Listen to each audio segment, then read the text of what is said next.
So every person, every family, every community, let's get informed about recovery and break the stigma. So in this topic for today, we will be talking about how to help your addicted loved ones. What are the warning signs of addiction? And we will try to explain and talk about treatment and recovery program process in order to promote recovery. Now I want to introduce our guest speaker, Stephen Cagle Sr. from is a CADCA to substance abuse counselor from the Core Center. Great. Thank you so much, Richard. My name is Steve Cagle, and I work at the Core Center in Inglewood. Please unmute yourself, okay? Can you hear me? Can everybody hear me okay? Go ahead, Steve. Okay, great. So my name is Stephen Cagle. I work at the Core Center in Inglewood. We're connecting opportunities for recovery and engagement. And I'll share my screen here, if I may, and then I will get started.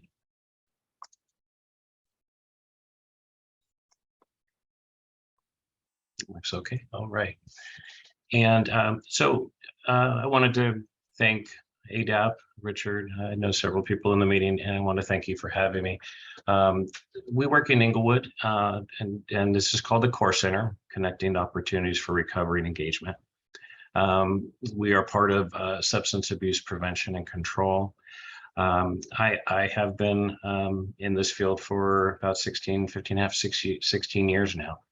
And I really just am honored to be able to do these things with everything that's going on right now, what's in the news, even yesterday and today in our Los Angeles area. It's just, I'm just honored to be able to kind of get out and try to, share my experience a little bit, try to help our community, try to get some awareness, and maybe give a little education for what's going on and how we can help. We are a wellness community. My building here in Inglewood, we try to, as I was saying in the presentation in the beginning there, we're really trying to affect the whole person. We really want to try to help a person when they come in. It's not just about the substance use, or it's not just about prevention. It's about creating a model where the person can be helped in mental health, if there's things that need to be looked at there, their health and wellness. So in our building here, everything is free to the community. We do workshops and classes. We offer support. We also do screenings to help people find services. We work directly with AADAP and some of the local other community businesses, and we really just try to help people with the services. And I'll share some more things about what we want to talk about, how to help our addicted loved ones, some warning signs, the importance of treatment and recovery. But in the beginning, I just want to kind of explain what I do here, so that way we can show how I offer support to the community. So we want to work on prevention. I'm sure everybody's heard the word fentanyl and what's going on in the communities. We just had some news in the school and about the schools, where our loved ones, our teens, are starting to really be affected by the amount of fentanyl that's here. And the overdose rate seems to be just really skyrocketing. So we're really trying to get some education out there about that. We do workshops, such as preventing teen substance use, vaping, understanding substance use disorders. We offer support to peers and their families. We offer services 12 and up. So we can help teens as well as adults. The opioid overdose trainings, how to administer naloxone, prevent overdoses. that's been kind of our flagship. We've been doing these presentations weekly now for almost 2 years, and we still generate a lot of interest in that because I think the word fentanyl is starting to finally get out there in the news where people are talking about it, and they're trying to start to figure out how to help our youth, especially. It seems like some of these pills and things that are generated by the dealers, cartels, they seem to now be colored and look like candy, and it seems like they're targeting our youth. So it's real important to try to help our parents, our community, maybe recognize some of the signs and symptoms, maybe recognize some of these things to help their children help.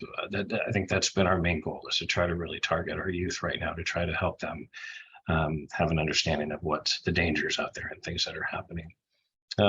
Another things we do is screening and referrals. So a person can call us, we can help them try to find treatment, and we do a screening, and then we can, while the person's on the phone, actually call the treatment center and try to get them an appointment to receive treatment, whichever type of they're looking at here.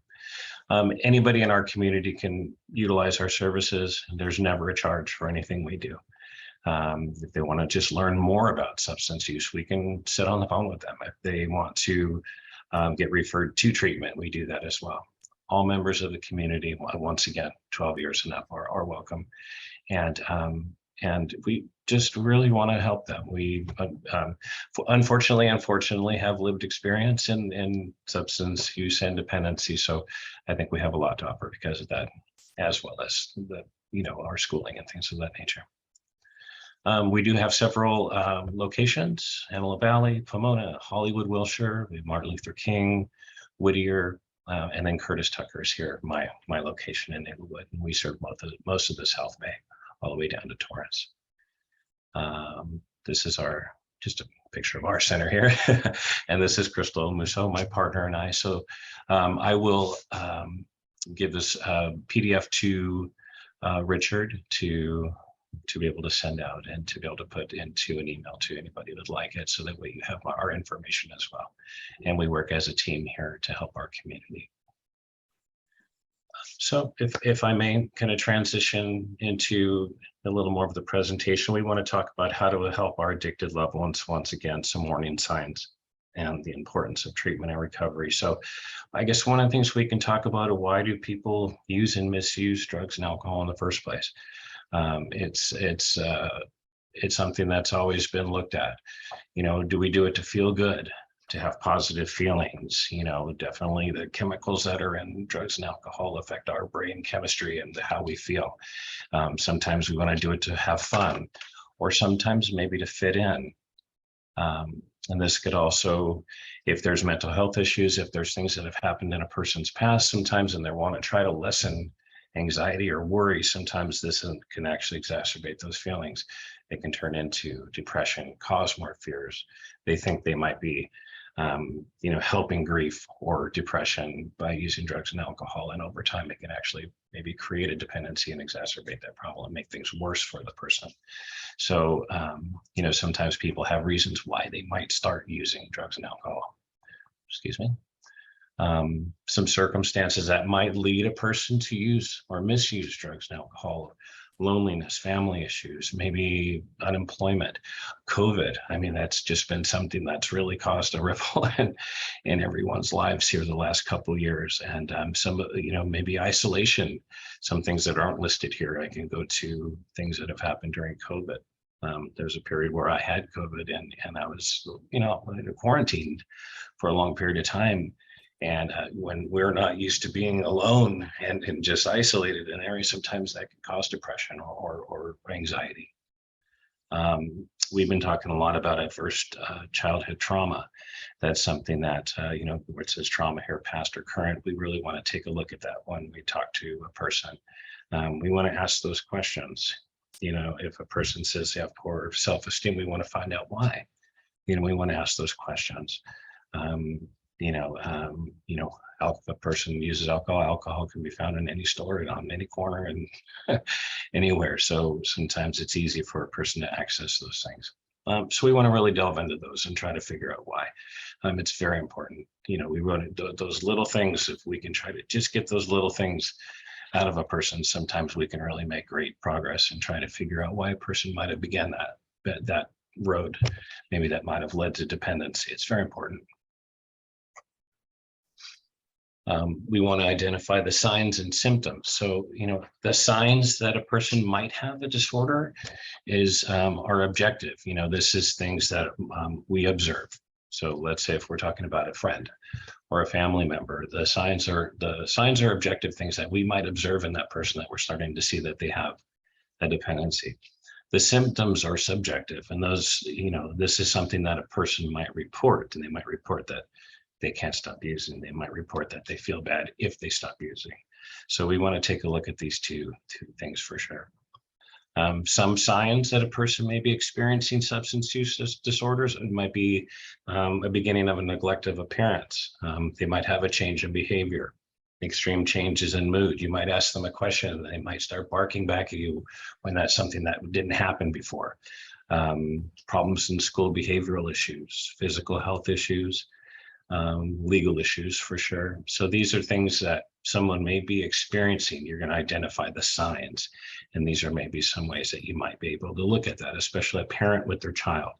You know, if the child becomes very agitated very easily, and you start seeing that connection between maybe the behaviors versus changes of appearance, problems at school. Starting to have health issues, things like of that nature. The symptoms, which might be the symptoms of the dependency, could be the person having a fixation of getting or using the substance, having to run out of the house all the time because they're in need of that, urges and cravings.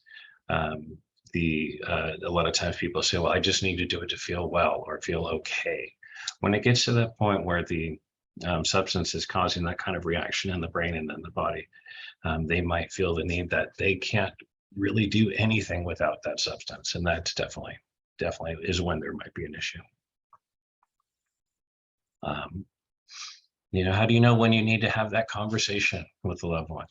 It is a proven statistical fact that parents that talk to their children about not using drugs and alcohol, that child has a better chance of not using drugs and alcohol in the future, because it's just planted in their mind that there's an expectation from the parent. So it's very important to start this conversation early. You know, you might not be able to tell that they have a problem with a substance, but you might just think it might be happening. You know, so sometimes all you can do is check in. You know, you want to check in, have an honest conversation. There might not really be a clear way to start the conversation, but you need to try. It's very important. And I think the reason why I keep going to parent and child is because right now we're just in this situation. You know, we had over 100,000 overdoses last year. You know, fentanyl has just really infiltrated our country, in Los Angeles especially. Right down the street from my work, there was a 1 million pill bust of fentanyl here, right next to Manchester, right by my work here.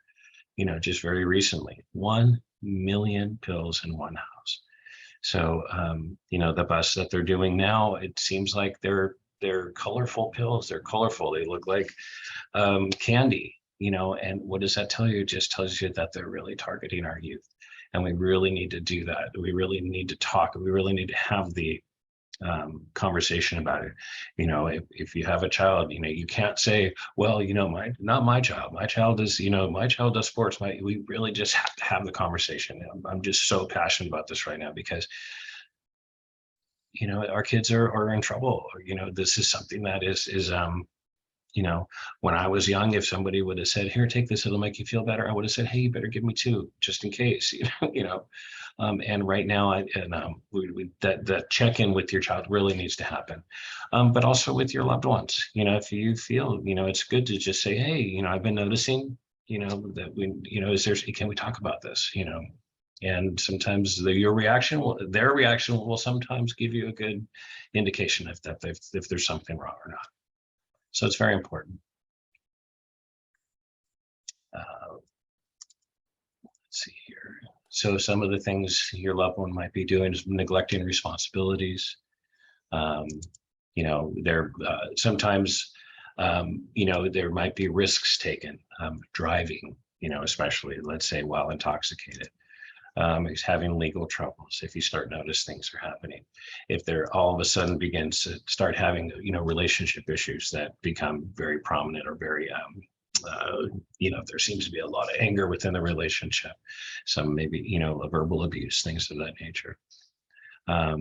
You know, this is when a person might need help, you know. These are things that are visual. You might see the person starting to neglect their responsibilities, maybe starting going to work every day late, having a hard time getting out of bed, you know, those things. But these are also, again, visual things that you might see when a person might need some help. You know, what can you do as a drug and alcohol counselor? We want to be, you know, we want to be a part of a broader change. You know, I know the people that are in the, some of the people that are in the meeting with me, I know them and I know how we are. We really want to help the community. We go after the community and we try to educate and help. You know, we want to provide educational workplace policies that don't discriminate.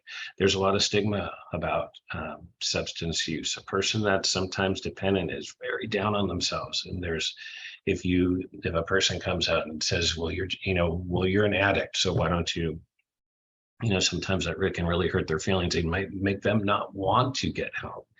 And so part of the way we you know, want to help the person is to, one, be empathetic. We understand. I certainly understand because I had a problem myself and was able, with a lot of help from others, other substance abuse counselors, therapists, things of that, you know, and I just look back and think about all of the help that I received when I needed it. And I'll always be so grateful for that. You know, maybe less punitive policies for individuals who have legal troubles related to the substance use. My partner Crystal and I tomorrow go to a housing initiative. It's an outdoor court in Hermosa Beach, and we go once a month. And it's just so fantastic because these people are there, they're homeless, and that they don't have to go inside a building. They go and we help them, you know, not only try to help with their cases, but also help them with trying to find housing and things. So there's some definitely a broader change that's been happening lately. And then we advocate for resources to support treatment and recovery. We just do our best to try to get them help. And that's something that we're very proud of. See, these are some of the pathways to access treatment for drug and alcohol here in Los Angeles County. There's a SASH hotline, which is a toll-free number. Anyone can call and talk to a professional. The goal is to get them an appointment or a referral to a treatment program. There's the core centers where Crystal and I work. We do that same process, but at the same time, we also offer support. We do the presentations. We can just talk to people and help them maybe get a referral to therapy, to bridge housing, to anything at all. The SENS is a client engagement and navigation service. This is a Los Angeles, it's kind of liaison between county, city, and state agencies. And then the providers themselves, you know, a person can call a Tarzana Treatment Center or a BHS or you know, and try to just see about getting treatment themselves. Sometimes it's a little better if they use us because we have the knowledge. If you've never heard of this before, if you go to Google and hit SBAT, this will be one of the first screens that pop up. We use this regularly. This is called the SBAT tool, the service and bed availability. Anybody can use this tool. I usually use this by just putting in the person's address and then maybe what type of treatment they're looking for, and it actually lists that by what they're looking for. It's awesome. Youth, young adults, and adults can access no-cost substance use treatment in Los Angeles County if they meet the criteria of being a resident, Los Angeles County resident, and being either Medi-Cal eligible or enrolled, My Health LA eligible or enrolled, or to be part of another funded program like AB 109 or Drug Court. Some of the publicly funded treatment programs are like outpatient, intensive outpatient residential services. There's opioid treatment programs like MAT programs, like medication assisted treatment programs, withdrawal management, like a detox. This is what I did for 12 years before I came to Los Angeles County. and recovery support services like bridge housing, therapy, aftercare for the person. And then these as well just list those same services. And a person that is involved in these programs receive counseling, group counseling, family therapy, medication for addiction treatment, and additional service like case management, care coordination, and linkage to those aftercare service I was speaking about. And these are some of our, we do a lot of work with AADAP, the Asian American Drug Abuse Program. Behavioral Health Services is another large program that we work with here in the South Bay, Twin Town, New Hope, and it's just like I said, this PDF I will give to Richard so he can send it out to you if you need. And that is it. But I wanted to really, I'm honored that I was asked to present here with everything going on, especially now, just being a part of the process to help our community, to try to help our children, just to be a part of this whole network is I'm just honored, and I thank you.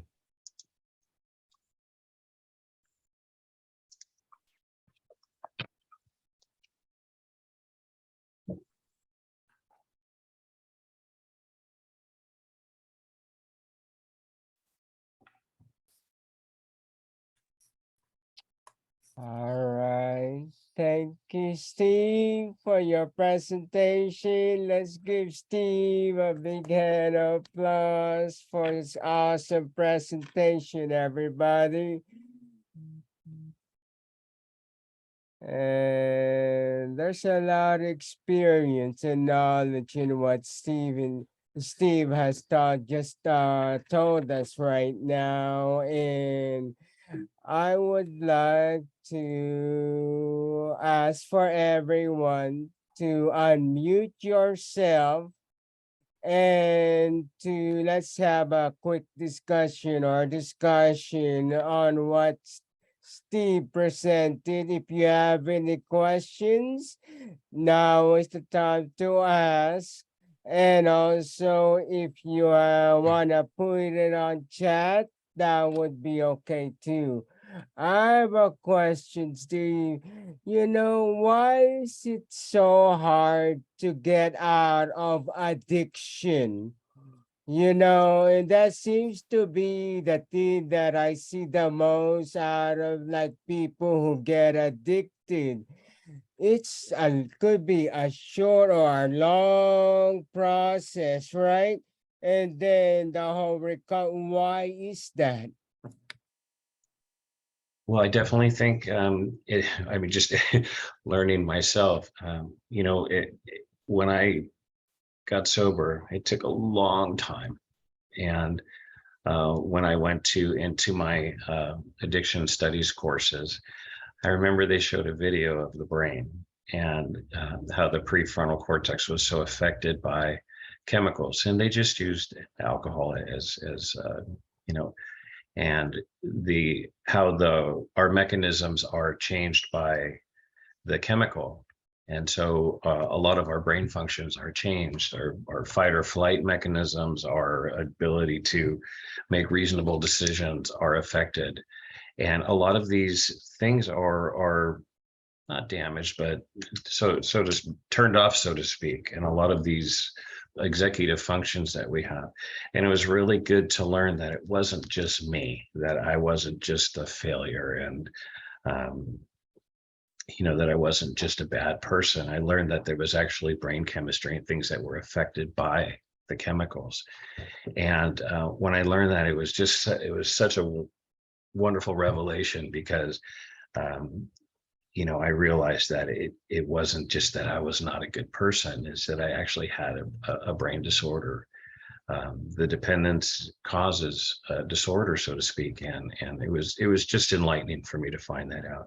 So I try to bring that to other people who are having a really tough time stopping, as you said, because it's really just not that easy. It's just not that easy to stop. I had a friendly argument with one of my best friends the other day, and he asked me why I can't drink. And we were golfing, and I said, because you don't want me to drink. You don't want me to be that person again where I can't stop. And he goes, ah, come on. He goes, you just stop again. And I said, okay, well, why don't you quit smoking? And he said, what? And I said, why don't you quit smoking? Like, you've been smoking for like 20 years. Why don't you just stop today? And he said, I will, he goes, I'll go crazy if I quit smoking. I said, oh, exactly. I said, it's just not that easy. There's a lot of other things involved in terms of brain chemistry. And, it's one of those things. It was, like I said, it was very enlightening for me to find out that the brain goes through these changes. And as well, going through sobriety, I definitely see the difference as abstinence grows, the brain chemistry kind of, your function comes back and you become to be, I don't want to say normal, but you begin to start feeling as if your decision making is improving, definitely in a short period of time.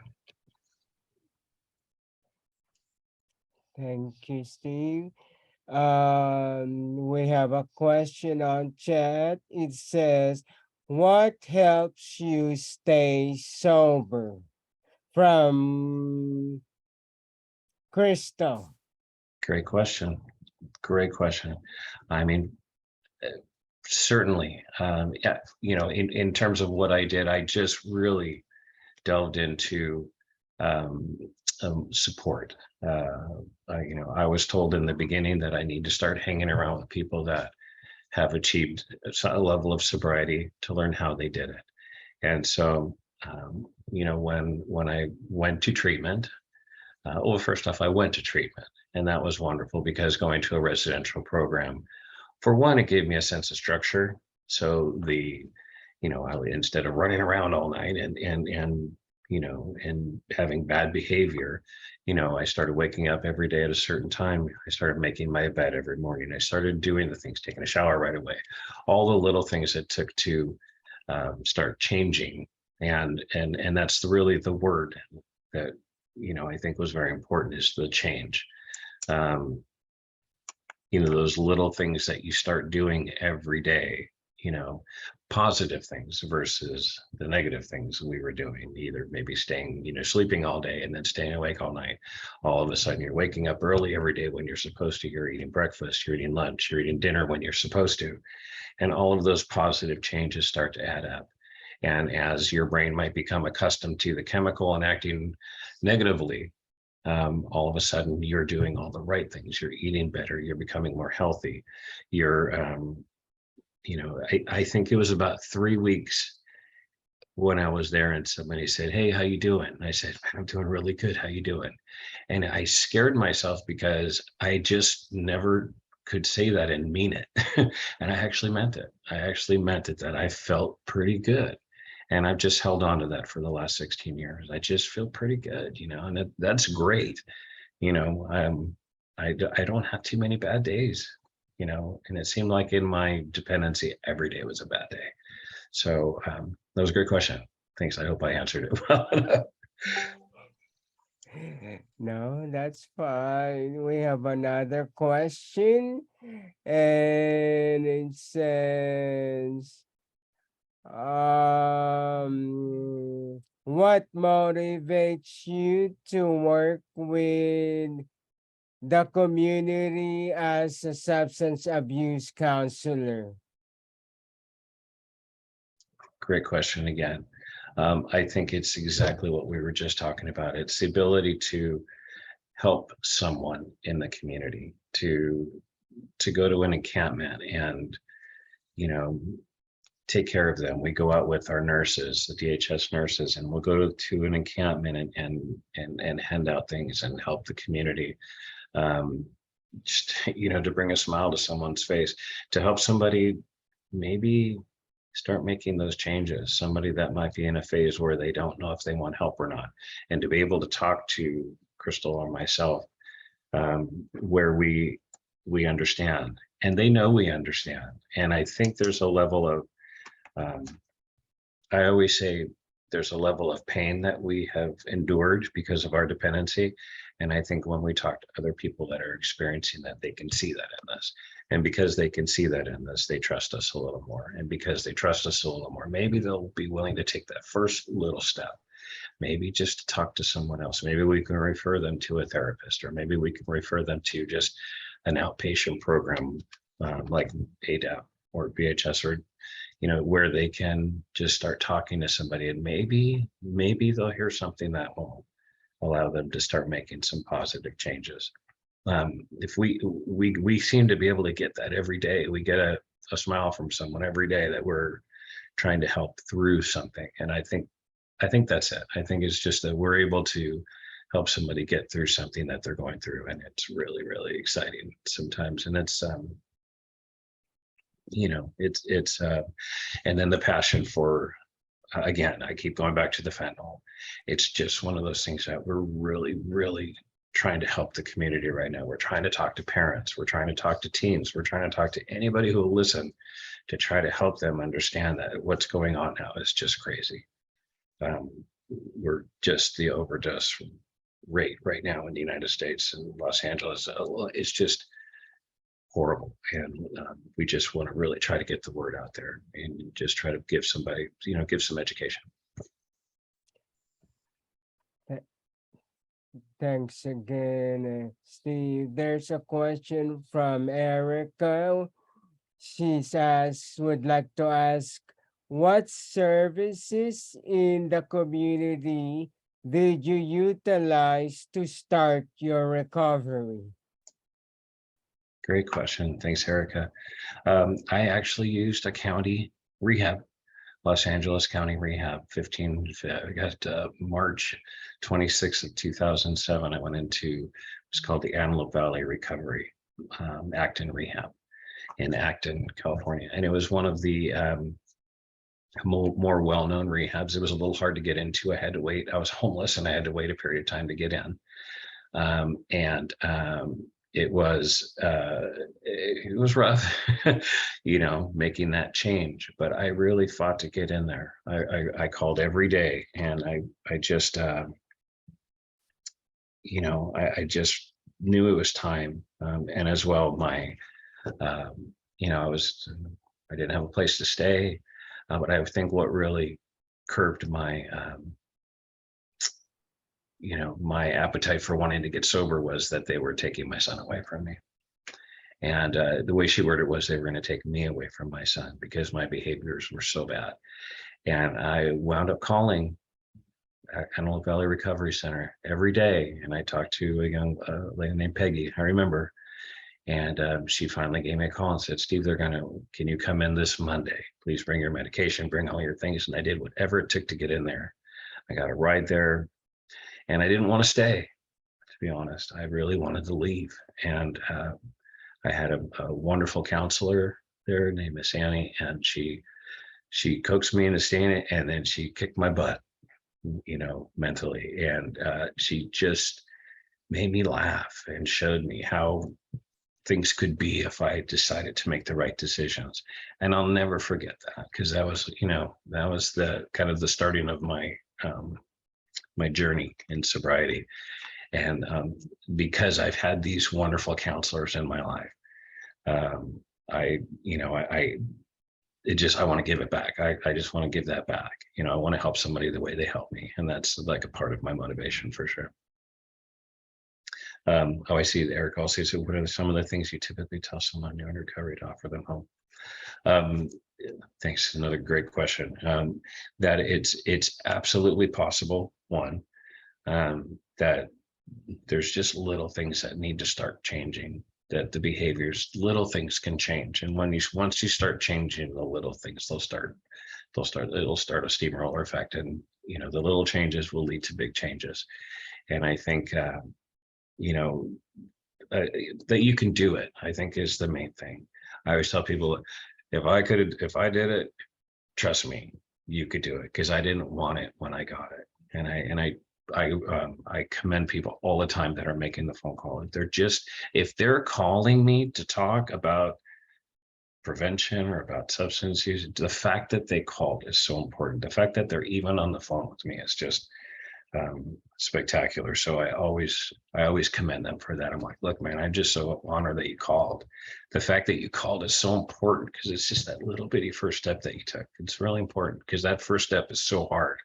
sometimes when we're in our dependency. It's so hard because we're ashamed sometimes, and we're afraid that we're gonna, just people are gonna look down on us because, for me, it was because I had a lot of material things and I lost everything. So I was so ashamed of myself. So I just figured, what's the use? And I learned otherwise very quickly.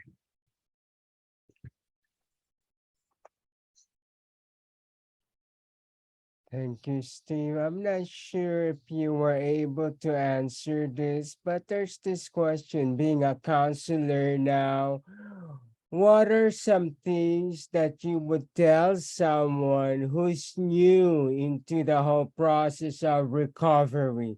What would be an advice that you would give to them? Absolutely. No, it's a great question. I think the things that I've noticed over my time is to try to get connected with other people that are in recovery. I think that's the best way. I once heard an analogy: if you're joining a sales force, and there's you have 100 people, and there's always seems to be that 10 to 20% that are the highest producers, let's say. And then you have that middle section of producers, and then you have the lower sections that never seem to do very well, are always complaining. You want to try to jump into the herd, and you want to try to find the people that have good recovery.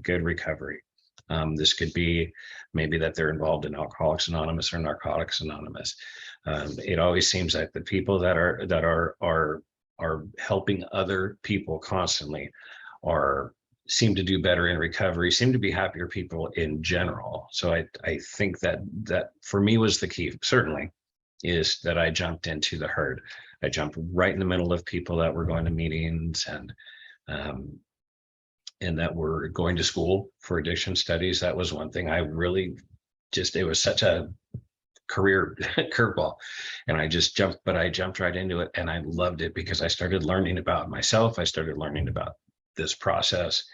And but I would definitely say the number one thing is to try to find other supportive people, other people that are doing the same. And with that, I think, when you get a group of people that are motivated to achieve long-term recovery, I think you're going to do much better.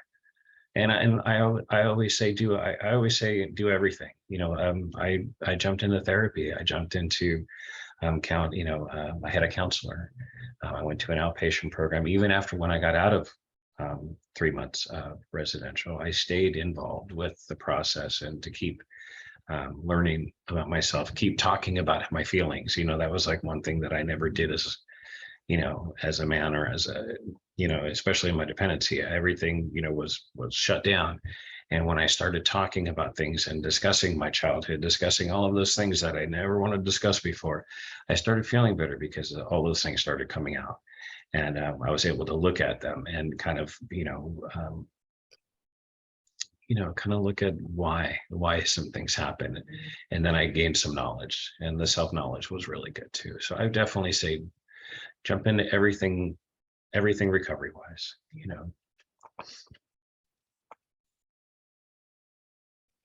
All right. Thank you. I think that's all our questions for today. So everybody, let's give Steve again a hand of appreciation for being our guest speaker today. Thank you one more time. Not only did we have a wonderful presentation, but we had an awesome discussion on the whole topic of recovery. So highly appreciated. Let me just share.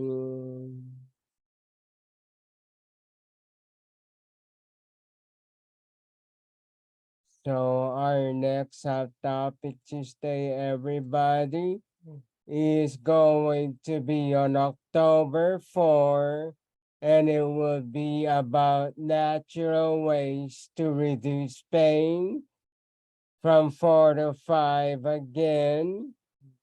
And I hope to see everybody there. So thank you for coming today. And thank you, Steve, for one last time before we all go. You take care, everybody. Thank you for joining us. Thank you so much. I was honored. I appreciate it.